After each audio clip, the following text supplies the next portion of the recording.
ரொம்ப நாளாக உங்களை ஒரு நல்ல காரியங்களுக்காக பார்க்கணும்னு நினச்சிட்டு இருந்தேன். பட் இந்த மாதிரி ஒரு சென்சேஷனல் நடுவில் பார்க்குற மாதிரி ஆயிடுச்சு. ரொம்ப நாளாக இதை கிளியர் பண்ண வேண்டிய விஷயம் இது.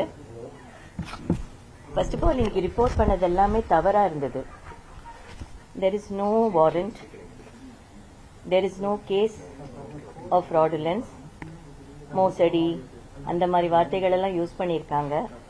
அந்த மாதிரி எந்த ஒரு நிலவரமும் என் லைஃப்ல இப்போ இல்லை. மீடியா ஒன் ஜெயக்குமாரும் மீடியா ஒன் முரளியும் கோச்சடை என் டைட்டில் ப்ரொடியூசர்ஸாக இருந்தாங்க. அவங்க கிட்ட ஃபிலிம் ஃபினான்ஸ் வாங்கியிருந்தாங்க. அது ஒரு அக்ரிமெண்ட் போட்டு அவங்க செட்டில் பண்ணாங்க. அதுக்கு நான் கேரண்டி போட்டிருந்தேன், அவ்வளோதான். Once they settled I was happy. அதுக்கப்புறம் எனக்கும் அவங்களுக்கும் எந்த தொடர்பும் கிடையாது. அதுக்கப்புறம் அவங்க என்ன முயற்சி பண்ணிருக்காங்கன்னா, அந்த அக்ரிமெண்ட்டை மாற்றி இன்னும் கொஞ்சம் என்ன அக்ரிமெண்ட்டை சேஞ்ச் பண்ணி எக்ஸ்ப்ளாய்ட் பண்ணலாம், எப்படி அதை ஹாரஸ் பண்ணலாம், எப்படி எக்ஸ்ப்ளாய்ட் பண்ணலாம், எப்படி இன்னும் கொஞ்சம் ஒரு பாப்புலராக இருக்கிறவங்க கிட்ட என்னெல்லாம் எப்படி எக்ஸ்ப்ளாய்ட் பண்ணலான்றத அவங்க நினச்சிட்டே இருந்திருக்காங்கன்னு நினைக்கிறேன். ஸோ ஏதோ ஒரு கேஸ் அவங்க என்ன பண்ணோன்னு ஃப்ரேம் பண்ணியிருக்காங்கன்னா எனக்கு எதுவுமே தெரியாது. இப்போ நீங்கள் எடுத்திருக்கிற கேஸே கிடையாது. சுப்ரீம் கோர்ட் என்னை அப்பயே பண்ண வேண்டான்னு சொல்லிட்டாங்க.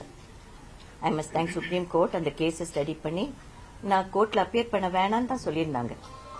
பட் ஏதோ ஒரு லெட்டர் யாரோ அமிச்ச மாதிரி கர்நாடகா கோர்ட்டில் கொண்டு போய் கோர்ட்டில் கொடுத்துருக்காங்க. எங்கேருந்தோ வந்து ஒரு லெட்டர் மாதிரி. அதுக்கும் எனக்கும் ஏதோ சம்பந்தம் இருக்குன்னு சொல்லிட்டு this family has been humiliating me, harassing me for the past so many years. அது எங்களுக்கு ஃபாரன்சிக்ல போய் கூட அது என் கையெழுத்து இல்லை அப்படின்னு வந்தாச்சு. எல்லா எஃபர்ட்ஸும் நாங்கள் எடுத்தாச்சு to say that I have nothing to do with this family. But என்ன இருந்தாலும் செலிபிரிட்டியா இருக்கிறதுனால ஏதோ ஒரு வன்மம், ஒரு ஹாரஸ்மெண்ட், ஒரு ஹியூமிலியேஷன் அவங்க பண்ணிட்டே வந்தாங்க. ஃபைனலி சுப்ரீம் கோர்ட் வந்து அப்பியர் ஆக வேண்டாம்னு சொன்னதுனால case went back to Karnataka. அங்க போய் டிஸ்சார்ஜ் பெட்டிஷன் போடுங்கன்ட்டு டிஸ்சார்ஜ் பெட்டிஷன் போட்டாச்சு. பட் ஆஸ் பர் லா, நான் லாக்கு மதிப்பு கொடுத்து, நீதிமன்றத்துக்கு மதிப்பு கொடுத்து ஒரு தடவை போய் இந்த கேஸுக்கு அப்பியர் ஆனோன்னு சொல்லிட்டு நான் இன்னைக்கு போனேன். தலையில முக்காடெல்லாம் போட்டுட்டு போல, வெயில் அடிச்சுதேன்னு போட்டேன். எதேதோ எழுதுறாங்க, முக்காடு போட்டுட்டு போனாங்க, எங்க துப்பட்டா எடுத்து வெயிலுக்கு தலையில போட்டுட்டு போனா அது எதுக்கு? நான் இப்ப போயிட்டு உங்களை பார்க்கறதா வந்திருக்கேன். There is nothing to do. So இங்க வந்து எங்க லாயர்ஸ் வந்து, நான் பெங்களூர்லயும் பிரஸ்ல சொல்லிட்டு தான் வந்தேன். இங்க எங்க லாயர் ஒரு நோட் கொடுத்திருக்காங்க, உங்களுக்கு நான் படிச்சு டிரான்ஸ்லேட்டும் பண்றேன். I have nothing to do with the false. I have been falsely implicated, vexatious case filed by the complaint to harass, humiliate and arm twist me. இப்ப நான் தான் அவங்க மேல கேஸ் போடணும் defamationக்கு. ஏன்னா இத்தனை வருஷம் ஒருத்தர் பின்னாடி துரத்தி எப்படியெல்லாம் எங்களை ஹார்ம் பண்ண முடியும்னு எப்படியோ யோசிச்சு ஃபால்ஸ் கேஸ் எல்லாம் போட்டு அதை போய் பெங்களூர் கோர்ட்ல சப்மிட் பண்ணி அதுக்கு எனக்கும் சம்பந்தம் இருக்குன்னு சொல்லி நான் ஃபாரன்சிக்கு போய் அது இல்லைன்னு வந்து நிறைய விஷயங்கள் அவங்க பண்ணிட்டே வந்தாங்க. No amount is due to them from me. I am a third party unconnected to the transaction between them and media one. அவங்க செட்டில் பண்ணிட்டாங்க. அவங்க ஏதாவது எக்ஸ்ட்ரா கேட்கறாங்கன்னா அது அவங்களுக்குள்ள இருக்கிற case. I have nothing to do with the case. The honourable supreme court has exempted my personal appearance. Trial கோர்ட்டுக்கு வர வேண்டாம், இந்த கேஸ்க்கு அவங்க வர வேண்டாம்னு அவங்க என்ன எக்ஸாம் பண்ணாங்க. And they permitted me to file discharge application. இந்த டிஸ்சார்ஜ் அப்ளிகேஷனை ஃபைல் பண்றது கர்நாடகால. பிகாஸ் அந்த ஏதோ ஒரு லெட்டர் போய் கொடுத்தாங்கன்னு சொன்னது கர்நாடகால கொடுத்தாங்க, கர்நாடகா கோர்ட்ல கொடுத்தாங்க, அங்க ரெஜிஸ்டர் ஆயிருந்ததுனால. ஸோ இது வரைக்கும் நான் போக வேண்டாம்னு நினைச்சேன். Application for discharge has been filed before the honorable court, which has been decided on its own merit. So ada kudtachu. No warrant has been issued against me. Nonetheless, out of respect for law and the honorable courts, I appeared before the honorable court as I have been summoned, and I have marked my presence and complied with the formalities required for law. லீகலா என்ன பண்ணணுமோ, லா பிரகாரம் என்ன பண்ணணுமோ அதுதான் நான் இன்னைக்கு போய் பண்ணியிருக்கேன். ஒரு நார்மல் சிட்டிசனா நான் இருந்திருந்தா இது வந்திருக்காது. ஒரு செலிபிரிட்டிக்கு நடக்கும்போது தவறான வார்த்தைகளை பயன்படுத்தி மற்றவங்களுக்கு அது பெரிய சென்சேஷனா இருக்கலாம், பட் எங்களுக்கு ரொம்ப நோகடிக்கிற மாதிரி இருக்கு. ஏன்னா உண்மையை தீர விசாரிக்காம எது உண்மை எது கேஸ் என்ன நடந்துட்டு இருக்கு எதுவுமே பார்க்காம நல்ல பாப்புலர் பிளாட்ஃபார்ம்ஸ், நல்ல டிவிஸ், நல்ல சேனல்ஸ் எல்லாமே தவறான செய்திகளை பரப்புறாங்க, விச் இஸ் நாட் ட்ரூ. அதனாலதான் இன்னைக்கு நான் வந்த கையோடையே உங்களை பார்த்து சொல்லணும் நினைச்சேன். நியாயத்துக்கு எவ்வளவு வேணா போராடலாங்க, அநியாயத்துக்கு துணை போக முடியாது. இதுதான் அவர் எனக்கு சொல்லி நாங்க ஃபாலோ பண்றது. அதனால நியாயத்துக்கு தான் நான் இன்னைக்கு போயிருக்கேன், அநியாயத்துக்கு நாங்க துணை போக முடியாது. இதுல ஆக்சுவலி அவங்களுக்கு தான் கொடுத்தது, நான் கேரண்டி தானே போடுறேன். I have not received any money from these people, nothing.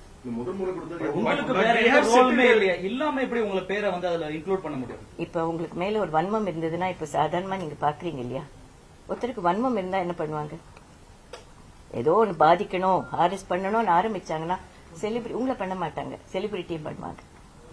ஏன்னா அவங்களுக்குள்ள அவங்க கிட்ட என்கிட்ட ஒரு தடவை 2-3 பேர் வந்து ஏதாவது செட்டில்மெண்ட் பண்ண விரும்புறாங்களான்னு கேட்டாங்க.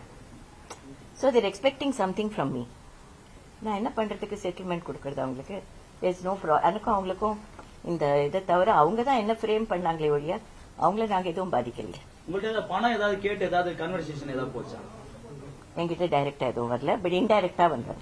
எவ்வளவு கேட்டுறாங்க இன்டைரக்டா? எனக்கு அது கிட்டயே நான் போல. Yes. See, the game of exploitation is like that. இப்போ ஒரு சாதாரண மனிதர்களுக்கு நடக்காத விஷயங்கள் எல்லாம் செலிபிரிட்டிஸ்க்கும் பாப்புலாரிட்டியில இருக்கிறவங்களுக்கு லைஃப்ல நிறைய நடக்குது. ஏன்னா அவங்கள பத்தி நீங்க எழுதும் போதுதான் எல்லாரும் இன்ட்ரெஸ்டிங்கா படிப்பாங்க, பேசுவாங்க.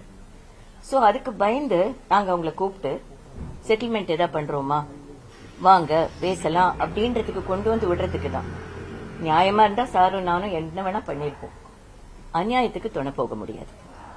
அதுக்காக நான் கோர்ட்டுக்கு போயிட்டு வரணும்னு இருந்தா கூட I have to go to the court. உங்களை டார்கெட் பண்ண என்ன நோக்கமா இருக்கும் உங்களை ஸ்பெசிஃபிக்கா? She is a woman to woman தானேங்க, woman to woman. அவங்க நினைச்சது, அவங்க என்ன நினைச்சது எங்க கிட்ட வந்தாங்கன்னு தெரியல.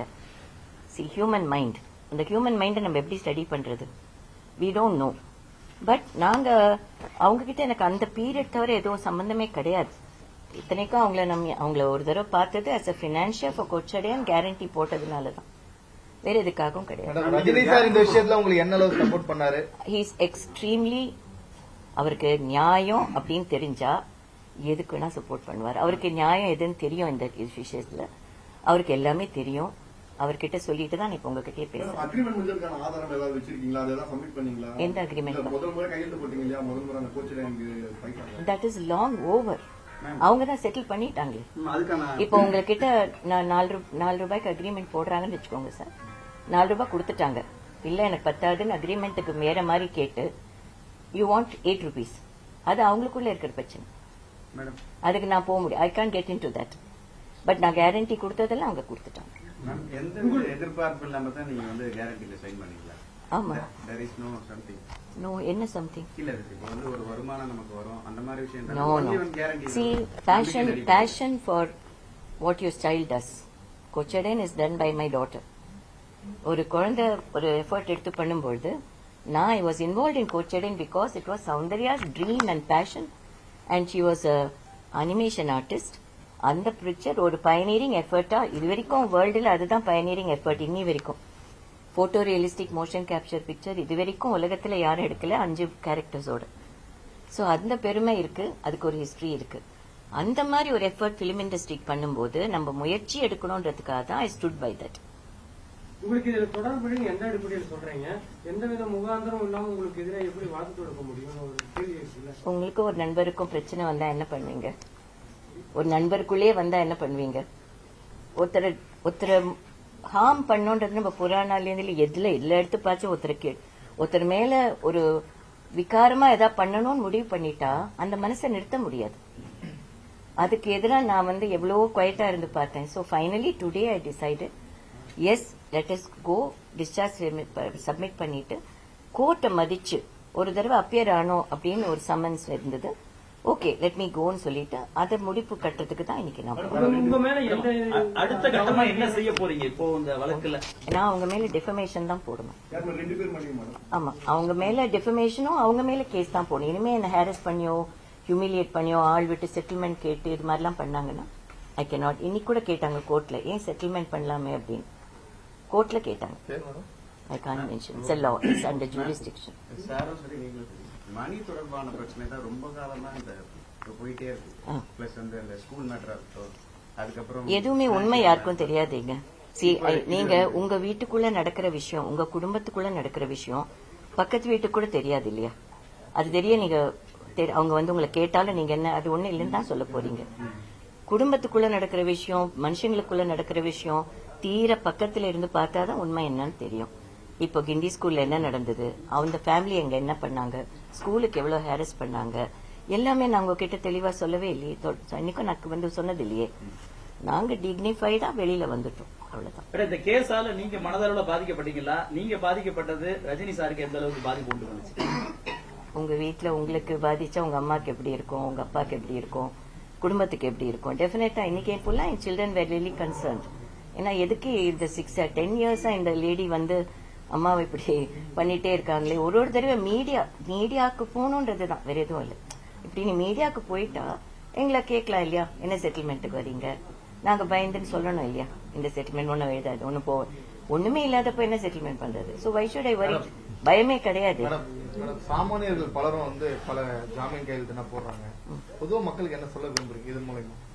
எனக்கே அந்த எக்ஸ்பீரியன்ஸ் மூலியமா என்ன தெரியுதுன்னா, ஒருத்தர் பக்கம் நிக்கிறதுல தவறு இல்லை. அதாவது ஒரு கஷ்டமான சூழ்நிலையில ஒருத்தர் கூட நிக்கிறதோ, முக்கியமான தருணத்துல நிக்கிறதோ தவறு இல்லை. ஆனா அது எவ்வளவு தூரத்துக்கு ஒரு பெரிய ரிஸ்க். இன்னைக்கு இருக்கிற மனித சமுதாயத்துல அந்த ரிஸ்க நம்ம எவ்வளவு தூரத்துக்கு எடுக்க முடியும் அப்படின்றது, அது நம்மளுக்கே திருப்பி பாதிப்பா வரும்ன்றது என்னுடைய அனுபவம். உங்க மேல தவறு இல்லைன்னா இவ்வளவு நாள் அவங்க இங்க இருக்க வேண்டியது அவங்க தானே இப்ப உங்களுக்கு பதில் சொல்லிட்டு இருக்கணும். இப்ப அவங்க எல்லாம் போயிட்டதுனால தானே இப்ப நான் உங்களுக்கு பதில் சொல்லிட்டு இருக்கேன். முரளியும் ஜெயக்குமாரும் சொல்ல வேண்டிய பதில இப்ப நான் சொல்லிட்டு இருக்கேன் இல்லையா. அவங்க ஆனா ஜெயக்குமார் உங்களெல்லாம் ஒரு தடவை மீட் பண்ணி பிரஸ் மீட்ல அம்மாக்கு எதுக்கும் சம்பந்தம் இல்லைன்னு ஒரு தடவை சொன்னார். உங்களுக்கு அது ஞாபகம் இருக்கும், பேப்பர்லயும் வந்தது, பிரஸுக்கும் தெரியும், மீடியாவுக்கும் தெரியும். அதே தான் இன்னும் போயிட்டு இருக்கு. இது ஒன்றும் புது கேஸ் இல்லையே. அதுக்கப்புறம் அதுல எனர்ஜி இல்லாததுனால அவங்க வேற எது மாதிரி பண்ணலாம்னு சொல்லிட்டு எதோ யோசிச்சு என்னென்னவோ பண்ணிட்டாங்க. நீங்க கோர்ட்ல உங்க மேல தவறு இல்லாத பட்சத்துல கோர்ட்ல நீங்க முன்கூட்டியே சொல்லி நீங்க இதை நேர்ல போகாம தவிர்த்திருக்க வாய்ப்பு. நான் இவ்வளவு தூரம் போகும்னே நினைக்கலையே. So we were busy. ஒரு சரி இது செட்டில் ஆயிடும் இது தானா போயிடும். But when it came supreme கோர்ட்ல போய் அது வேணான்னு சொல்லிட்டாங்க. அது உங்களுக்கு நான் பிரஸ்ல அனுப்பிச்சிருக்கேன். Supreme court told me not appear in the trial court unless required. So கர்நாடகாக்கு அதை ஷிஃப்ட் பண்ணதுனால நான் இப்ப டிஸ்சார்ஜ் பெட்டிஷன் போட்டிருக்கிறதுனால, please discharges from this case அப்படின்னு போட்டிருக்கிறதுனால, அவங்க நம்மள yes can you appear once கேட்டதுனால அந்த டிஸ்சார்ஜ் பெட்டிஷனுக்காக அவங்கள மதிச்சு லாவை மதிச்சு நான் போனேன். இன்னைக்கு என்ன ஆச்சு அந்த டிஸ்சார்ஜ் பெட்டிஷன்? என்னாச்சு உங்களுக்கு இனிமே தானே தெரியும். இன்னும் ட்ரை அவ்வளவு ஃபாஸ்டா நடந்தா ரொம்ப சந்தோஷம்ப்பா.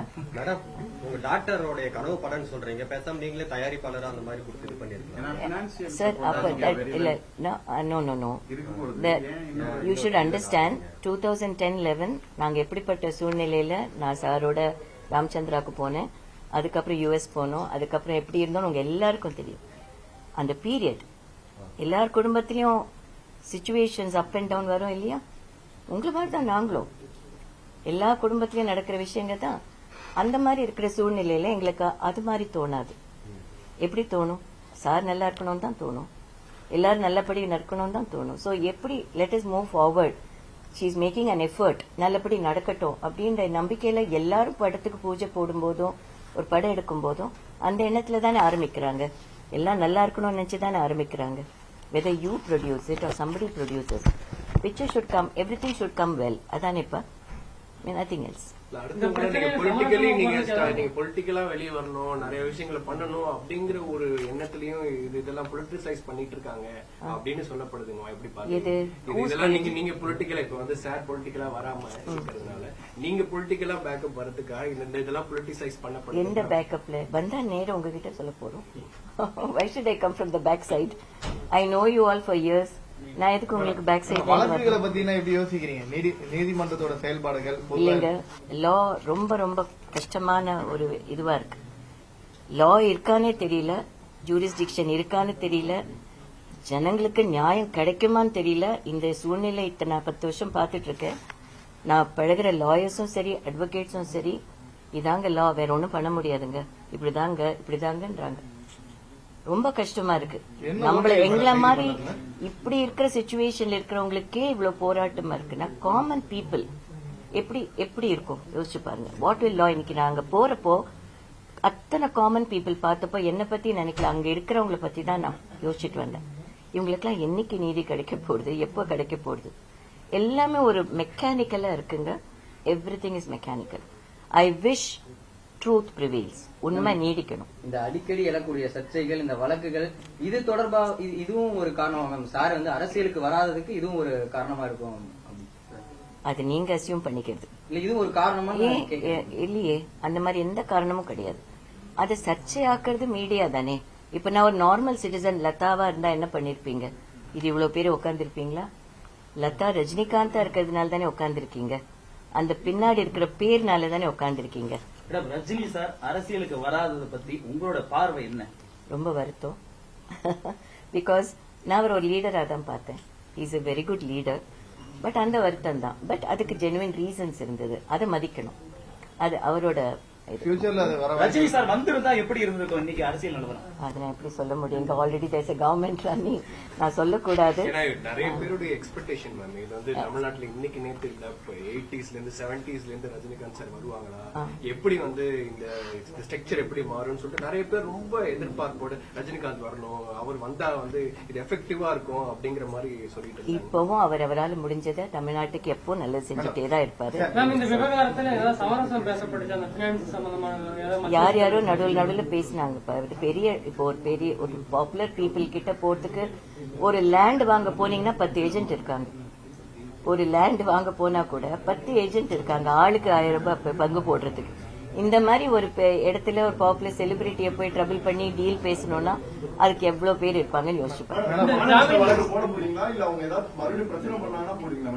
யோசிக்கணும்ப்பா. இதுக்கு மேல I cannot take it because they harassed me. எனக்கு பர்சனல் ஹியூமிலியேஷன் நான் ஃபீல் பண்ணேன். கோர்ட்டுக்கு போனதை பத்தி நான் this is law, I will obey my country's law. அதுக்கு நான் மதிப்பு கொடுத்து போனேனே ஒழிய அவங்களுக்காக நான் போனேன். ரஜினி சார் அரசியலுக்கு வர முடியாத பத்தி ஃபீல் பண்ணிருக்காரு, உங்ககிட்ட சொல்லிருக்காரா? சார் உங்க வைஃப் உங்ககிட்ட சொன்னதை பத்தி எல்லாம் நீங்க வர சொன்னீங்களா? முடியலன்றத ஃபீல் பண்ணிருக்காரு. Sir certain things are very personal sir, அது சொல்ல முடியாது. அதை நான் பிரேயர் மாதிரி வச்சிருக்கேன். இந்த நீதிமன்றம் இந்த கேஸ்ல உங்களுக்கு ஜாமீன் கொடுத்திருக்காங்களா? ஆட்டோமேட்டிக்கா bail will get applied if I go for discharge. ஆட்டோமேட்டிக்கா அது அப்ளை ஆகுது. மை லாயர் பரசுராம் இருக்காரு பெங்களூர்ல, இளம்பாரதி இங்க இருக்காரு. உங்களுக்கு எந்த டவுட்ஸா இருந்தாலும் இதுல ஒரு காப்பி தரேன். நீங்க டைரக்டா பரசுராம்டையும் பேசினா இளம்பாரதிட்டையும் பேசலாம். Thank you for your support. சீக்கிரம் நல்ல செய்திகளும் உங்களுக்கு பார்க்கலாம். Thank you so much.